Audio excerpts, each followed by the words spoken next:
Ngibingelele bantwana bakaNkulunkulu. Nginibingelela ngokukholwa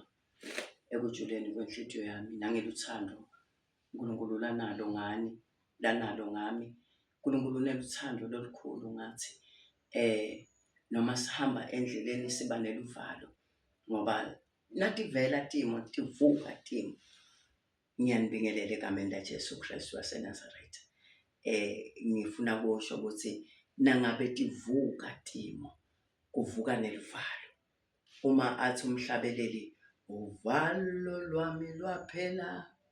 wavusa umoya wami, wangethula umthwalo, wangishiya neculo. Bekakhuluma lokho ukuthi uthe sekuvuka timo kwavuka luvalo, kodwa ngikukholwa kwabe sekuyandluliswa konke loluka bekakusaba ngoba uNkulunkulu bese uyangenelela. Indzaba yami yalesikhathi sanyalo ngifuna ukukhuluma ngeluvalo ukuthi luvalo nalufika kuwe ngenxa yetimo akungaphelele eluvalweni, kodwa akuphelele ukuthi wena kupheleliswe ngokuthi wena ube umati umhlengi wakho,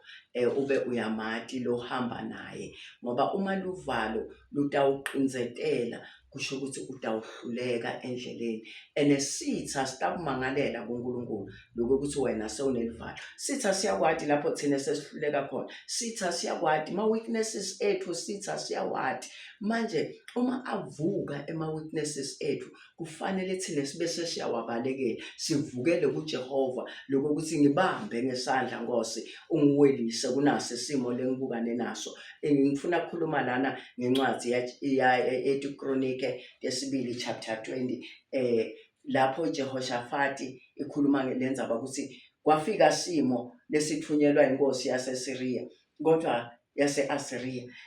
Uma inkosi yase-Asiriya ithumela lo mbiko ithi lendzaba washaywa luvalo Jehoshafati, kodwa ekushayweni kwakhe luvalo wabese uvuseleleka ngokukhumbula simakathi. Ngifuna kuyifunza lencwadi ngitothi ngikhuluma ngayo kodwa ibe ivakele ngingathi khulumeli kwami.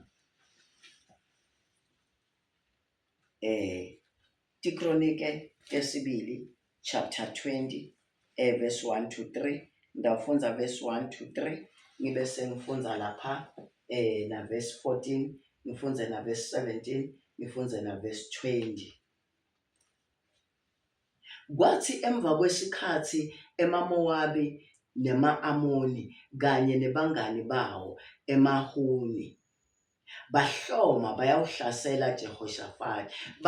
Bahloma baba baningi bayohlasela bani? Jehoshafati. Babita ngisho nebangani babo. Lamanye emadoda eda atawutshela Jehoshafati athi kukhona impi lenkulu lephuma ka-Edomi ngesheya kwelwandle lweLuswayi ite uhlasela wena. Lokhu sikhuluma nje iklamele eHasoni Tamari, leyo bekuyi-Enigedi. Verse 3, Jehoshafati wethuka wase uyawuthandaza kuSimakade acela kucondziswa nguye, wamemetela kuzila kudla kulo lonke lakaJuda. Uma ifika lendzaba kungcono ngoba ifikile. Kubuhlungu endzabeni lefika ungakayicabangi, indzaba lefika ungayazi. Manje lamadoda athe kuyiva amvela buhlungu kuJehoshafati eta atomtshela ukuthi kunempi letako leseyiklamele edude kwakho,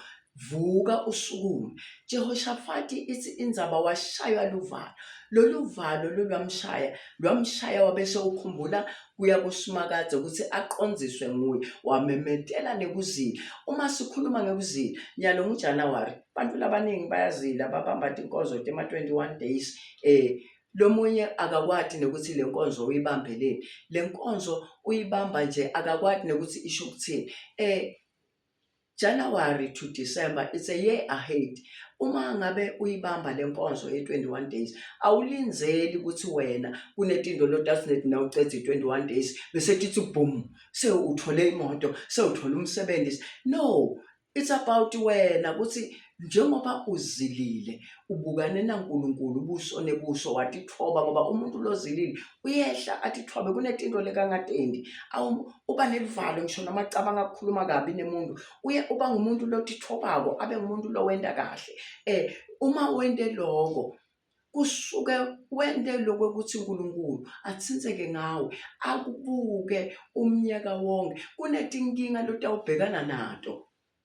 kunetinkinga letitawuta ngaFebruary kunetinkinga letitawuta ngaMarch kunetinkinga letitawuta ngaApril umnyaka uze uyofika ekugcineni kodwa wena unesisekelo seminyaka kusho ukuthi une foundation loyendile kulowo mnyaka lokuthi uqinile uhleli esandleni saNkulunkulu lokuthi wena uzilele ukuthi into litawuhamba kahle abantwana bakho batawuthola umsebenzi kungenteka kuphela umnyaka ungakatholi lutho kodwa utawube uphilisiwe kude ngisho nalinye lilunga lemndeni wakho leligulile ngoba thina sibuke into asibuki le profit yokuthi sinakakelwa uNkulunkulu imihla nemalanga singanalutho sinakakelwa uNkulunkulu imihla nemalanga singanakudla usivusa sigula lemitimba especially nawo umtimba ngiyambonga kakhulu uNkulunkulu uphilisile ngiyakhona ukugijima ngiactive make lo shoda kancane ukuthi athi 60 abe agijima anemidlandla imihla nemalanga hayi phela uma ngingasuka kuye letifo leti kulomtumba dingavuka ngoba uNkulunkulu uthilalise ngabomi ngoba ubuka ukuthi nali lithulusi lami uma seligula lithi angisebenzela njani manje lo mnyaka lasuqala ngale foundation lekuzila labanye bacala bomhla ka5 labanye bacala mhla ka1 labanye bacala bomhla ka ngekuhlukahlukana ukuthi leto tinkonzo bathi icale njani bese babuka umnyaka ahead yekela kubuka tinto letiphathekako yekela kufuna imali yekela tinkonzo takho atibe ukuthi uNkulunkulu lo lokade akupha kona kwemukele especially impilo especially ukuthi ungabi netinkinga ngoba tinkinga noma tifika wena utawuwela undlule ngoba uqale umnyaka wakho ngefoundation nakakhuluma ngekuzila Jehoshaphat bekafuna babalekele ukuthi babukane bona straight netitha tabo kodwa bebafuna ukuthi basukume ngemthandazo baqele uNkulunkulu abalwele ngicela ukuchubekela phambili la kuverse 14 sitoyiva ukuthi ithini la kuverse 14 Kuverse 14 ithi moya wasimakadze wehlela kuJehazayeli umsa waZakhariya umsa waBenaya umsa waJehaliya waThaniya umlevi labe situkulwane saAsifa asemile kulelo bandla ngitawufunza na verse 15 wakhuluma wathi lalela Nkosi Jehoshaphat nilalele nani nonke lenihlala kaJuda naseJerusalem naku ke lokushiwo ngosimakadze kini uthi ningesabi futhi ningaphelelwa ngemandla ngenxa yalembi lenkulu kangaka ngobe kulwa akusiko kwenu kodwa kwaNkulunkulu umoya wehlela kuJahazayeli uma wehlela kuye ngaNkulunkulu uNkulunkulu ukhetha yena ukuthi atoqinisa ebantwana baseJerusalem uthi ningasabiswa ngulempilo enkulu kangaka letabo lokulwa akusiko kwenu lembi ayisiyo yethu kodwa lembi le yasimakadze liqobo lwakhe ngoba thina siyayisifune ukutilwela ngalesinye isikhathi uma timo sishayeka sibe sesivula tibhakela mina ngeke kungende nje mina phela kukholwa kusiko lokungangenda ngisabe kushaya mina ngiyashaya ngesibhakela no nikela konke kuNkulunkulu lembi ayisiyo yakho noma ngawuvukelwa bomakhelwane noma ngawuvukelwa abantu abakho noma ngawuvukelwa ngumndeni noma bakuvukela emsebenzini ayisiyo yakho leyombi imbi yaNkulunkulu inikele kusimakadze akulwele yona verse 17 singeke sibe khona sidingo sekuyilwa lembi tihleleni nina ngetindzawo tenu manini nicine nite ubona kusinzisa kwasimakadze nine bakaJuda naseJerusalem ningesabi futhi ningaphelelwa emandla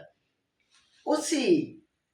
tihleleni nini ngekwenu ngiyayithanda lenzaba yokutihlela iyavela nangala kuJoshua lapho bahlulekile bahlulwa ngendzaba yabo Akhani benta tintfo uNkulunkulu latsite bangateki uthi uNkulunkulu buyela Joshua uyotshela ebantwana baka-Israyeli ukuthi ngithi lokhu babhubhisako kusemkhathini wabo uma ningatihleli lena ikhuluma ngekutihlela leya ithi lokhu babhubhisako kusemkhathini wabo abakususe ngoba nelikusasa labo ngeke likhanye ngeke bakhone kulwa impi bayinqobe ngoba mina eSimakadze bangakakukhiphile lokhu babhubhisayo kusho ukuthi kunesono lebasendile ngoba uNkulunkulu akangeni la kunesono khona uNkulunkulu akalwi impi yebantu labatibona banemandla impi yethi bantu labatibona bangqono akayilwi uNkulunkulu kodwa uNkulunkulu ulwa impi yebantu labathina batihlela babese bangena kuye batifihle kuye batithukuse bathi bathukusekile bese uNkulunkulu uyayilwa uthi tihleleni nini engekwenu ngoba lembi ayisiyo yenu yaSimakade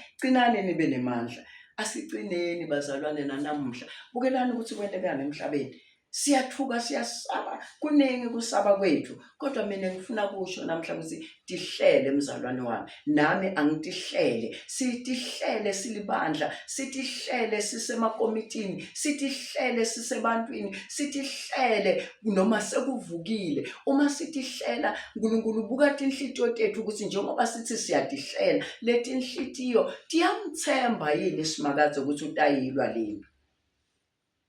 verse 20 Ekuseni ngeluvivi baphuma baqonza ihlane laseThakowa bathi basaphuma Jehoshafati wasukuma wathi lalelani lapha kimi nine bakaJuda nani sive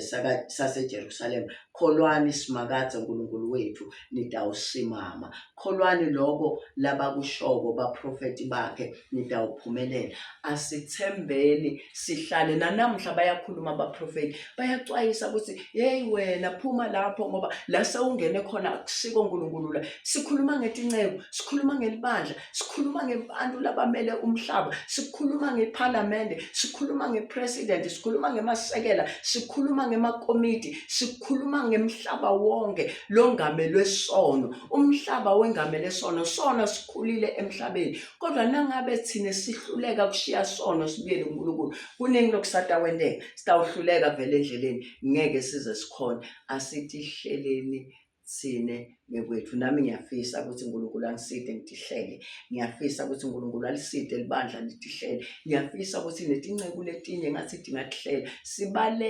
sibalekele lulaka lwaNkulunkulu ngoba nasingenti kahle luyehla lulaka lwaNkulunkulu kwehla kwelulaka lwaNkulunkulu ngeke sikumele uNkulunkulu lulaka vele uyafuna kulehlisa kodwa ngoba uyasithanza uyasicabangela uyalimisa lulaka lwakhe anendzaba yokuthi thine sitatisola thine sitawubuyela kuye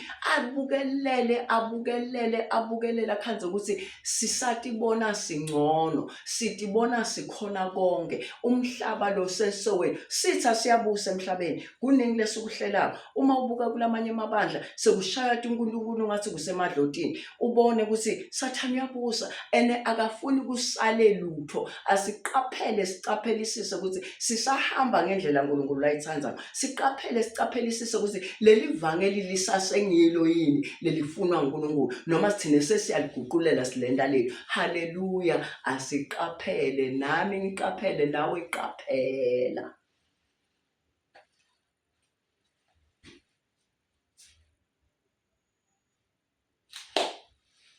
sendele Simakadze